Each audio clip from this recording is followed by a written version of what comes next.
জয় শ্রীকৃষ্ণ, রাধে রাধে। আশা করব ভক্তরা মাতাজিরা আপনারা সবাই ভগবান শ্রীকৃষ্ণ এবং শ্রীমতী রাধারানীর কৃপায় সবাই ভালো আছেন। ভক্তরা মাতাজিরা, এই যে শ্রাবণ মাস চলছে, এটা বিশেষ কি আমাদের দেবাদিদেব মহাদেব যে বাবা ধাম তার বিশেষ মাস। তাই এই বিশেষ মাসে অনেক শৈব ভক্তরা আমাদের তারকেশ্বর বা বিভিন্ন বাবা ধামে গিয়ে আপনারা বাবার মাথায় বিশেষ করে সোমবারে জল ঢালেন। আপনারা কত কষ্ট করেন, অনেকে হেঁটে যান, পায়ে হেঁটে, অনেকে গাড়িতে যান, অনেকে আবার কাঁধে বাঁক বয়ে সেই গঙ্গার থেকে জল তুলে কত কিছু কষ্ট করে দলে দলে আপনারা বেঁধে যান আনন্দ করতে করতে। কিন্তু সবাই কিন্তু একটা ভুল করছি আমরা। যারা কৃষ্ণ ভক্ত আছি, যারা বৈষ্ণব, তারা কিন্তু আমরা অবশ্যই শৈব ভক্তদের আপনারা কখনো অবহেলা বা ঘৃণার চোখে দেখবেন না। তাহলে কি হবে, আপনার কিন্তু কৃষ্ণ ভক্তি নষ্ট হয়ে যাবে। কারণ কি, এই যে দেবাদিদেব মহাদেব, তিনি কে? তিনি হলেন ভগবানের একজন পার্শ্বদ, প্রিয় পার্শ্বদ এবং প্রিয় বৈষ্ণব। যে ভগবানের 12 জন বৈষ্ণব আছেন, তার মধ্যে অন্যতম বৈষ্ণব হলেন আমাদের এই শিব। তাই তিনি বৈষ্ণব হওয়া সত্ত্বেও অনেকে কিন্তু তার যারা শৈব ভক্ত আছে তারা বাবাকে ভুলভাবে জানে যে বাবা বিভিন্ন ধরনের নেশা করে। তাই তারা শৈব ভক্তরা দেখবেন বিভিন্ন রকম নেশা করে, যে নেশাগুলো আজকের সমাজে অবাঞ্ছিত। তাই নেশা করলে কি হয়, কখনো আপনি শিবের কৃপা সংগ্রহ করতে পারবেন না। কারণ কি, শাস্ত্রে আছে যারা শুদ্ধ বৈষ্ণব বা ভগবানের প্রিয় পার্শ্বদ হয় তারা কখনো অবৈধ নেশা জাতীয় দ্রব্যের সাথে তারা সংস্পর্শে থাকে না বা নেশা করে না। কিন্তু শিব সেই শ্মশানে ছাই ভস্য মেখে বা কৈলাসে বাবার অবস্থান পাহাড় পর্বতে থাকে বলে আমরা কিন্তু তাকে ভুলভাবে নিয়েছি। কিন্তু না, আপনারা কিন্তু একটা ভুল করছেন। কি ভুল করছেন আজকে এই ভিডিওতে জানতে পারবেন। এবং যারা এই শ্রাবণ মাসের যে 4টে সোমবার করে, একটা চলে গেছে, আরও 3টে আছে, এই যে কৃষ্ণপক্ষিয়া শুক্লপক্ষিয়া যে সোমবারগুলো পড়বে, আপনারা অনেক কষ্ট করে বাবার মাথায় জল ঢালবেন। কিন্তু আপনারা সবাই একটা ভুল করছেন। একটি খাবার অবশ্যই আপনাকে বর্জন করতে হবে। কি সেই খাবারটা? যদি সেই খাবারটা গ্রহণ করে আপনি শিবের মাথায় জল ঢালেন, তাহলে কি হবে, আপনি এই দেবাদিদেব মহাদেব শিবের কখনই আপনি কৃপা সংগ্রহ করতে পারবেন না। আজকের ভিডিওটি শুরু থেকে শেষ পর্যন্ত সেই গুরুত্বপূর্ণ এই শ্রাবণ মাসের বাবা ধামের মাসের কথাগুলো নিষ্ঠা সহকারে ভক্তরা মাতাজিরা আপনারা শ্রবণ করুন। আর ইতিমধ্যে যারা আমাদের এই কৃষ্ণ কথা সুজিতনাথ চ্যানেলটা সাবস্ক্রাইব করেছেন তারা অবশ্যই ভগবান শ্রীকৃষ্ণ এবং শ্রীমতী রাধারানীর কৃপা সংগ্রহ করবেন। যারা নতুন ভক্ত ভিউয়ার্স মাতাজি আছেন, সবার চরণে প্রণত নিবেদন, আপনারা আমার এই চ্যানেলটা সাবস্ক্রাইব করে বেল আইকন অন করে অল করে রাখুন। তাহলে পৃথিবীর যেখানে থাকবেন ঘরে বসে সুন্দর নির্মল বাংলা ভাষায় সমস্ত ভগবানের, শিবের এবং একাদশীর মাহাত্ম্য শ্রবণ করতে পারবেন। আর ভক্তরা মাতাজিরা, আপনার বাড়িতে ভাগবত বা গীতা পাঠের যদি করাতে ইচ্ছুক থাকেন, আমার স্ক্রিনে যে ফোন নাম্বারটা আছে, যে কোনো পারমাত্মিক প্রশ্নোত্তর জানতে ফোন করবেন। সকাল 10টা থেকে দুপুর 2টো, বিকেল 6টা থেকে রাত্রি 10টার মধ্যে, বা কমেন্ট বক্সে আপনি আপনার নাম ঠিকানা লিখে প্রশ্ন করতে পারেন। তো এখন আসি মূল পর্বে। যে এই যে শ্রাবণ মাস, আমাদের অনেক শৈব ভক্তরা অনেক কষ্ট করে পায়ে হেঁটে গিয়ে পরের দিন আর তারা বাড়িতে যখন আসে, আমি অনেকেই দেখেছি তাদের পা ফুলে যায়, বিশেষ করে খালি পায়ে যেহেতু হেঁটে যায়। তো এত কষ্ট করছেন বাবার মাথায় জল ঢালার জন্য। শ্রাবণ মাস আসলে আপনার নতুন জামা কাপড় পোশাক পরে যাচ্ছেন, আপনাদের একটা অর্থ ব্যয় হচ্ছে। কেন? আমরা যাতে দেবাদিদেব মহাদেব ভগবান শিবের আমরা কৃপা সংগ্রহ করতে পারি, যে কৃপার ফলে আমরা সংসার জীবনে যাতে ভালো থাকতে পারি।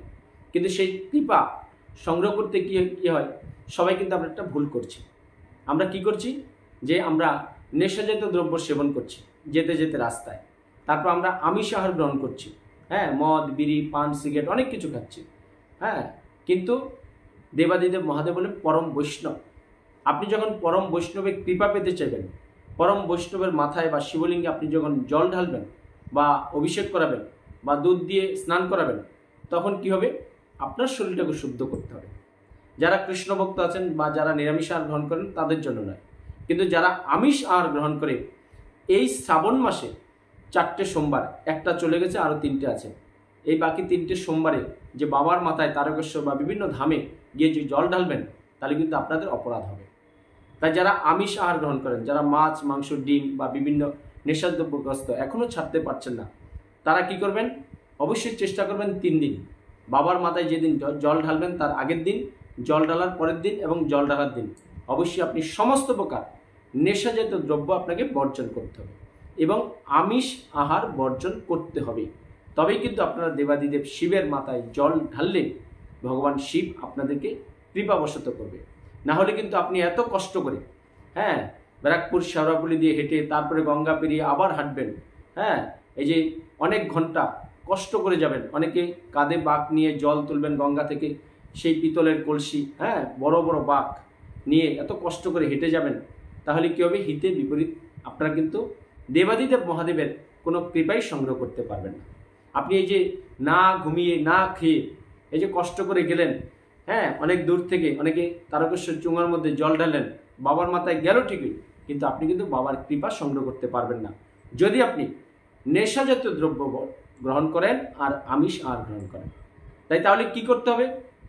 আমরা এই 2025-এ যদি এই শ্রাবণ মাসের কৃষ্ণপক্ষ থেকে শুক্লপক্ষ পর্যন্ত বাকি যে 3টে সোমবার আছে, হ্যাঁ, আপনারা যদি বাবার কৃপা পেতে চান, শিবলিঙ্গে জল ঢেলে, বাবার মাথায় জল ঢেলে, তাহলে কি করতে হবে? আপনাকে অবশ্যই যেদিন জল ঢালবেন তার আগের দিন, জল ঢালার দিন এবং জল ঢালার পরের দিন সমস্ত প্রকার নেশাদ্রব্য বর্জন করবেন এবং আমিষ আহার বর্জন করবেন। অনেকেরই দেখি, অনেকে বলেও আজকাল যে বাবার প্রসাদ, হ্যাঁ, এই যে বিভিন্ন প্রকার যে অসামাজিক নেশাগুলো আছে এগুলো নাকি বাবার প্রসাদ। আসলে যারা শৈব ভক্ত হয়তো অনেকে জানে না যে শিবকে, তিনি হলেন দেবাদিদেব, তিনি হিমালয় কন্যা পার্বতীর স্বামী। তার গৃহ নেই, বাড়ি নেই, কিন্তু তিনি বনে জঙ্গলে থাকেন। কেন? ভগবান তাকে সেখানে সেটিং করে রেখেছেন। এই পৃথিবীটা যখন ধ্বংস হবে, সংহার হবে, হ্যাঁ, তখন সমস্ত কিছু তাণ্ডব করে ভগবানের সাথে লয় করে দেবে।